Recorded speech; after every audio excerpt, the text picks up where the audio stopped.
This is One Fat Boy, and here are my NBA game predictions for February 7th of 2022. Tonight there is 5 games, and I will be going over the spreads and over-unders for each of the games. For Toronto at Charlotte, we'll be going with Toronto +1. Toronto has been on a tear lately, and Charlotte's been kind of all over the place, a little inconsistent, so I'm just going to go with consistency for this game and lean towards Toronto winning this game overall. Their defense should be able to slow down the wings for Charlotte, as Toronto plays more like a team style of basketball, and Charlotte, they win due to their offense, and they've just had a few games where they've actually scored below 100 points, so it could be that mid-season slump, but Toronto is kind of picking up the pieces and been winning games lately. I will be leaning towards Toronto winning this by their defense, so that's why I'm going with under 225.5, as they usually put the spreads pretty high up for Charlotte games, and I do expect Charlotte to still score like 100 points, as Toronto games can get high scoring, but I will just kind of continue with the fact that Charlotte has been in a little bit of a funk and will have a low scoring game, hence why I'm leaning towards Toronto. For the Heat at the Wizards, I will be going with Miami -4.5, even with all like the possible people that might be out for the Heat for tomorrow's game. Just the way the Wizards have been playing, yeah, they beat the Sixers, but they've kind of been losing by larger amounts. They only scored 80 points against the Suns, and that was they had 51 points after 3 quarters, and that's not good. The last time I checked. And Miami, I think their coaching is just better overall, and that should just, like, if the game gets close, like Miami will figure out a way to win. And then if Butler or Hero, well, mostly if Butler is playing tomorrow, Miami should win without a problem. If he's out, expect this to be a close game overall, but I think Miami should still come out with a win, and it will be due to their defense overall. Then Washington's offense has been kind of spotty too, and Beal is out for them, so that's one of their main scorers gone, so that's why I'll be going with under 215.5.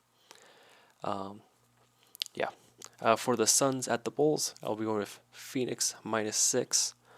Phoenix, best team in the league, and they're playing the Bulls, who played last night, so they're going to be a little bit spent. And the Suns, they're getting off that win against the Wizards, where they don't have to play their stars too hard, so Phoenix should be pretty fresh, and they have the solid wing defender, so they have some answers to deal with DeRozan, and they got all their bigs back too, so should be able to defend the paint with relative ease to a degree. So hence why I'm going Phoenix -6. You could probably take that a few more points too if you wanted to, but I think 6 is a decent spot. We'll be going over 214.5, as I don't expect the Suns to like be up by 30 at halftime, then just have like the bottom of their bench play the entire fourth quarter. So hence I'll be going over 214.5, as I do expect the Suns to score more than like 100 points, and the Bulls be staying in the game better than the Wizards did. So Suns should be able to rack up some points, and then Bulls, like, they're still good on offense. Like DeRozan, he knows his spots. He'll get his points. Maybe not as efficiently. He won't be dropping 40, I can tell you that. But should go over 214.5. Golden State at the Thunder. I'll just have to go with Golden State -11.5. Dort day to day, and Gilgeous-Alexander, he's still out.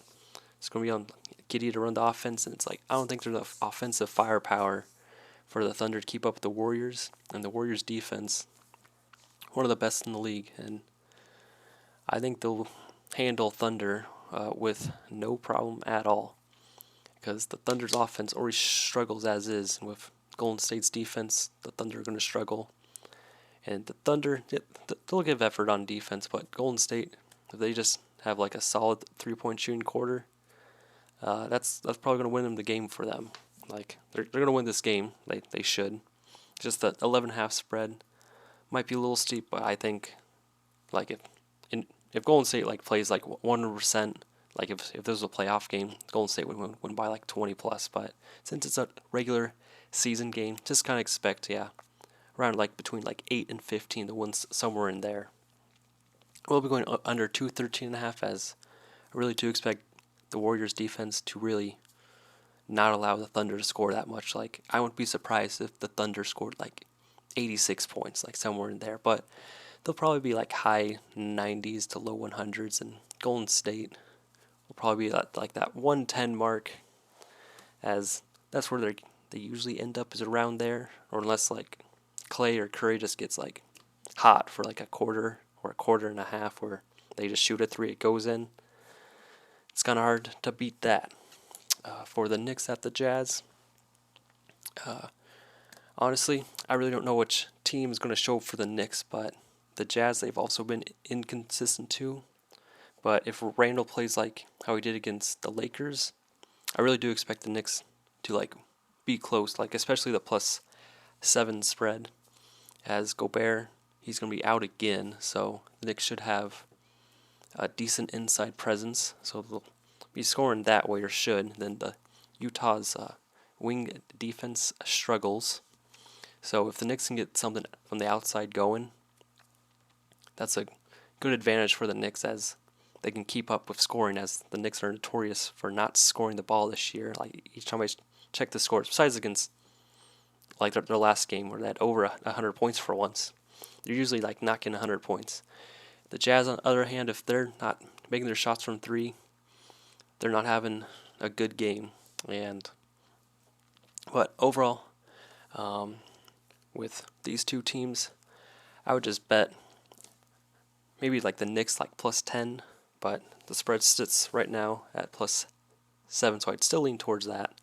I will be leaning towards over 213.5, as well. That's where the spread lies right now, but I think the Knicks will be able to score a little bit more against the Jazz, as the Jazz's defense, especially without Gobert, is not that great. And then the Knicks, they can play some serious D, but Utah, they can also light up the score really quick with how they shoot threes. If they have like a good stretch in the game where they're just making all their threes, like that's a good portion of their points just made up in that small time window. It's like, can the Knicks defend like the whole 48 minutes? Probably not. They'll probably have good defense for like 36 to 40 minutes, just like those 8 to 12 are going to be a little rough, so over 213.5. Thank you for watching, and just leave any comments for your thoughts on the games.